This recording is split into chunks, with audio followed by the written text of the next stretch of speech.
Hello, my name's Derek Bailey. I've been a wood turner now for over 40 years, off and on, and the last 8 of it I've been teaching it. In my previous video I took you through the joys of wood turning, why I wood turn, what sort of environment is required to wood turn, and how easy it is with the new tools and the advent of the new tools that have come onto the market. Well, the next stage is to actually get a lathe, and here we are. I've now purchased a lathe, probably one of the cheapest on the market, and probably one of the smallest, practical smallest on the market. I'll take you through its unboxing and set it up, get it ready for wood turning. I'll use the new carbide tip tools to start turning it. Anyway, enough waffling, let's get started.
Well, here's the lathe fully assembled.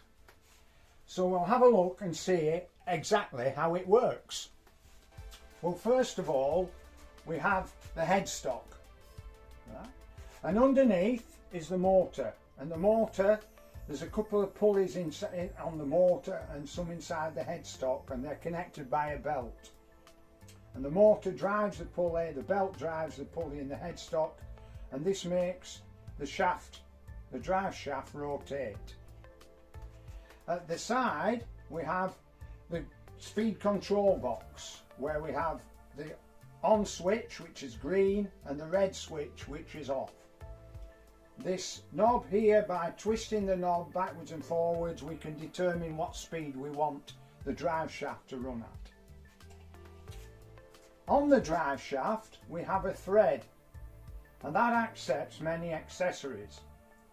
And in that, at the end of the shaft, there is a hole in which we put the drive centre. And this has sharp teeth on it which beds into the end of the wood and grips the wood and makes it rotate. And it's got a taper, and it's called a Morse taper, and that's an industrial standard throughout the world. And there are different sizes of Morse tapers. This particular size is a number 1. And the same again, there's a Morse taper hole in the drive shaft. And the drive centre goes into the end of the drive shaft. And that will then grip the wood when it's put against it.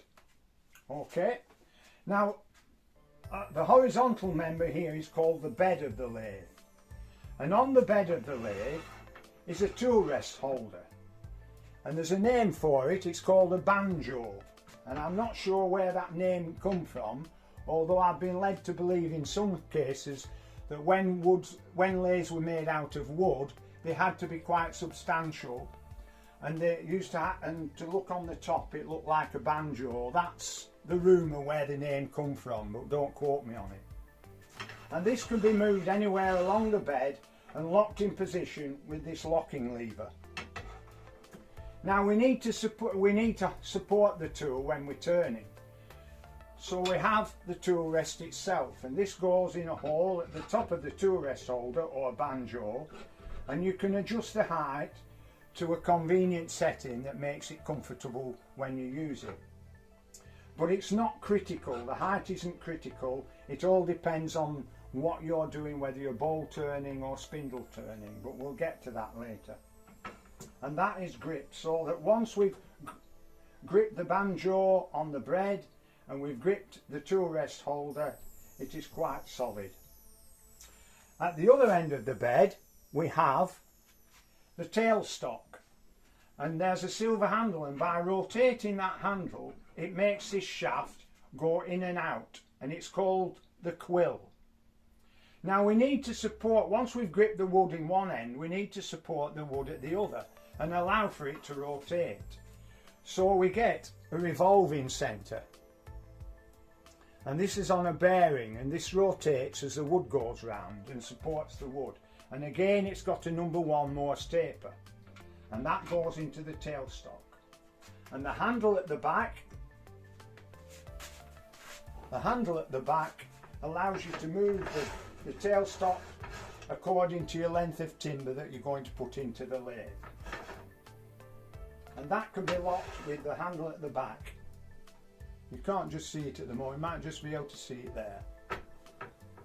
And this moves the tailstock backwards and forwards. So those are the principles basically. Oh yes, and while we rotate the handle, the quill moves in and out. We need to lock the quill once we've positioned it onto the wood. We need to lock that quill in position so it can't move. So we have a locking handle at the top. Now what's important is the correct positioning of the lathe. The correct height for anyone when they're wood turning is that you should stand vertically, and the nub of your elbow should be in line, if with an imaginary centre line going from the headstock to the tailstock. And if you stand there with your hand and your arms vertically, then the nub of your elbow should be in line with the centre, and that happens for no matter how tall or how small short you are.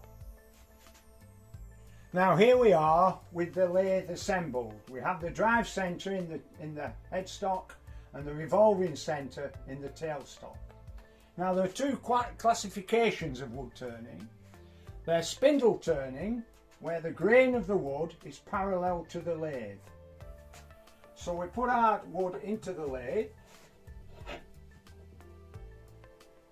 This has been previously turned. We wouldn't start off with it cylindrical. Most often than not we turn square wood into cylindrical by turning. And we put that in, lock it in, lock the lever in, and that is spindle turning, where the grain is parallel to the lathe. Now the second type of classification is what we call faceplate turning.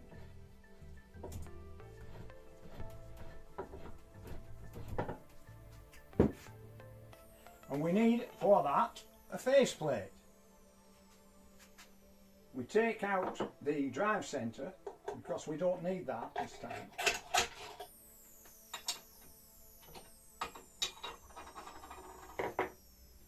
And we have a faceplate. And this can grip the wood by putting screws into the back of the faceplate into the wood. I'll give you an example here. If I wanted to turn this, I would have to screw the faceplate into the wood and then mount it on the lathe. Okay. But there are other ways of holding the wood. We have what we call a chuck, and that can hold a spindle and take the place of faceplate turning. And this screws onto the thread of the drive shaft, and we must give it a last twist to lock it in place, or else when we switch the lathe on it may spin off. So we've got to give it that last twist at the end so that it mounts properly. And by using a chuck key we open the jaws of the lathe to compensate. This is again a previously turned one.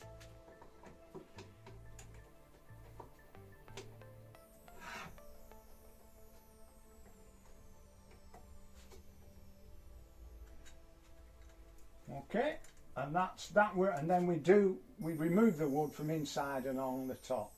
But the difference with faceplate turning with bowls or anything like that, it's a little bit more dangerous. If that is spindle turning, bowl turning is when the wood revolves in that direction, i.e. 90 degrees to the lathe, so that you've got end grain coming round twice. It's not really clear on this, but if we were to put that into the lathe, then there'd be end grain coming round every 180 degrees, and that's when it's more dangerous, and that will be a different discipline to spindle turning. Spindle turning tends to be more practical, bowl turning tends to be more aesthetical. It advertises the wood far more than spindle turning. Spindle turning is for things like chair legs, staircase spindles, ornaments, toys and things like that. It's more versatile in its approach, but wood turning is more, bowl turning is more popular because it shows off the timber far more. So we'll have a look at the overall length of the lathe, which is 25.5 inches, and the maximum height is 12 inches. So those are the dimensions you'd look at if you decided to buy one and you wanted to make space for it.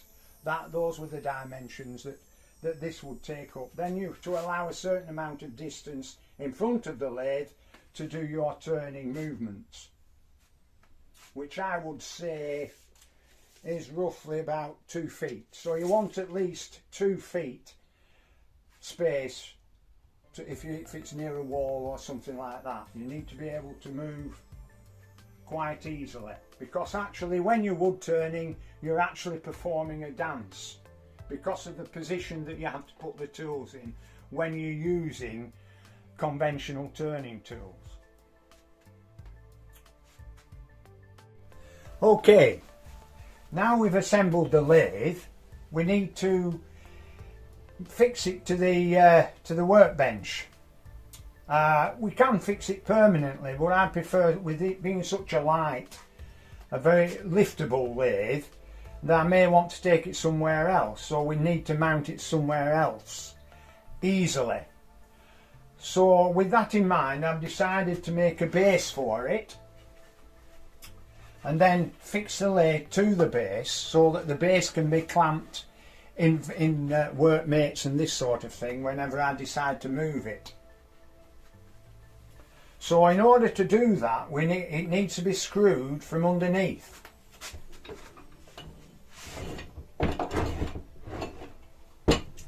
And as we can see, there's 3 bolt holes, 1, 2, 3. Now they're a bit difficult to measure because that one's in the middle and those 2 at the headstock end. So my idea is to put the base underneath, position it on the base,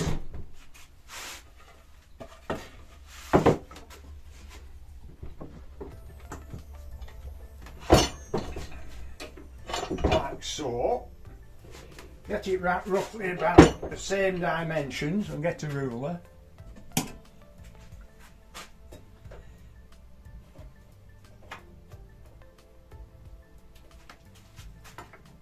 Right. And then the same again here.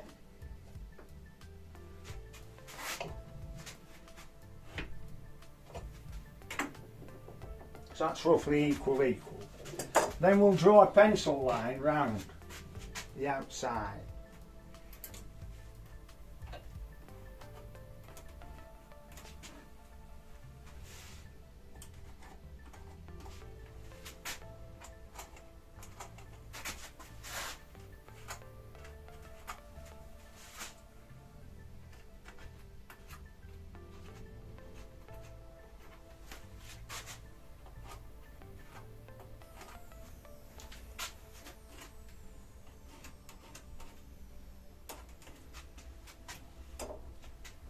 Okay, then we'll put that back where it was. So now we can measure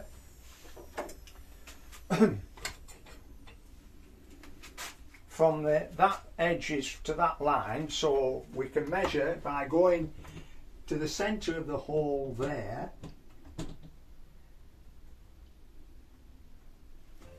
lock it, then line it up with that line,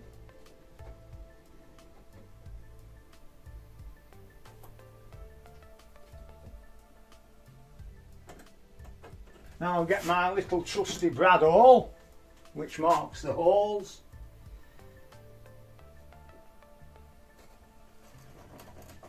There.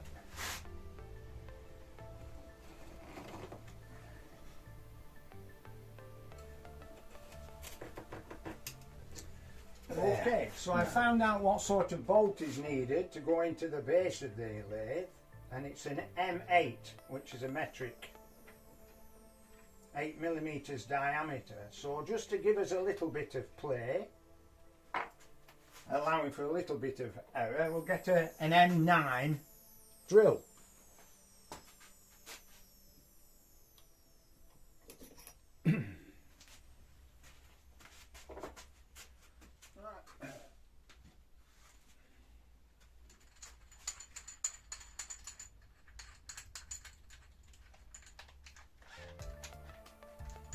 And we'll drill the holes in here.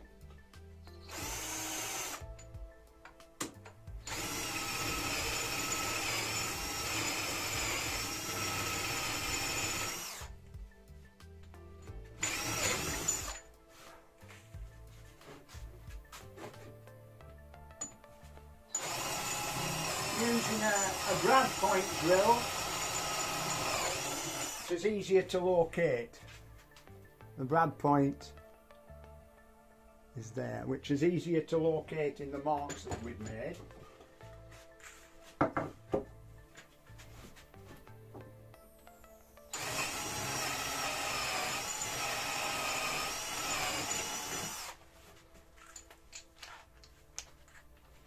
And the moment of truth is if I've measured correctly.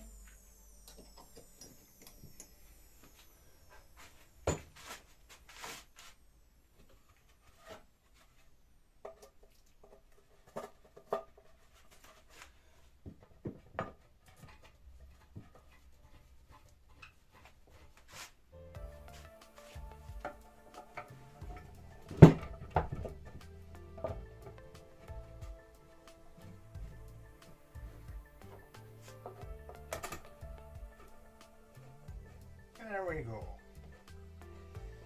So we're okay, we've managed to match up the holes.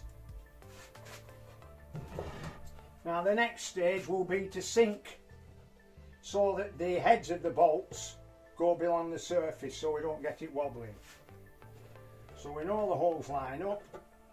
Right, a little tip I've found, if you've drilled a hole and you want to increase the size of a hole with a Forstner bit and you find that it doesn't locate in the centre, a little tip is to use a chamfer tool like that so that you get a big chamfer,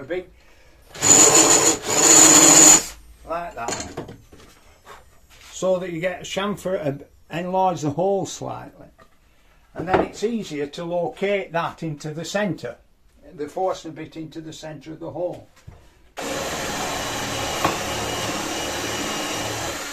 Like so that you can get a counterbore. If you can see that. So the bolt should go below the surface and it's perfectly in line with the hole. We'll just do the next one. And I said it's hard to find the centre of the hole because that little point on your Forstner bit is a darn sight smaller than that hole, so it's hard to get it central. So we use a countersunk bit and we countersunk the hole so everything's concentric. Like so. And then we can use our Forstner bit and use the countersink as a guide.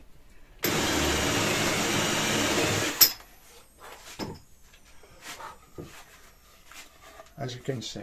So hopefully all the bolts should now be below the surface.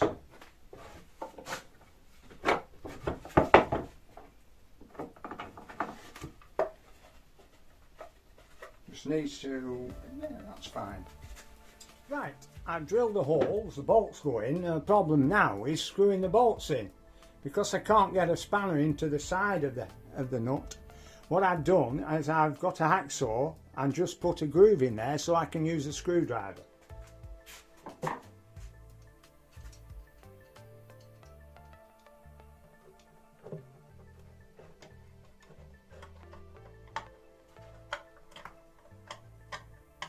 Right, off screen I had a bit of trouble because the threads in the bottom of the casting of the lathe weren't quite clean enough. There was a bit of swarf inside, so the screws wouldn't go in properly.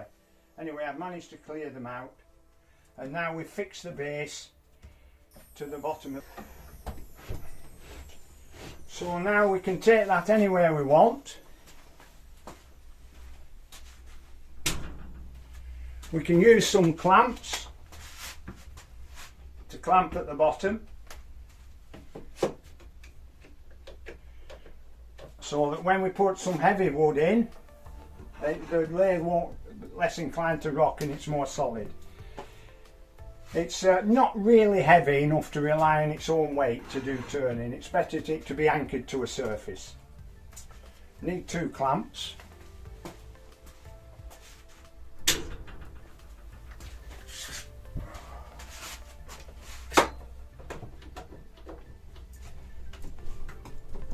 That's not, you could even put some holes in and screw it to the bench. Well, that's the end of my second video, and for all those who have lasted this long, thank you very much. As a reward, I shall be starting a new video, and we're going to make a pen with the minimum of equipment. So I'll keep my fingers crossed that all goes well. Until then, again, thanks for watching, and goodbye, and God bless.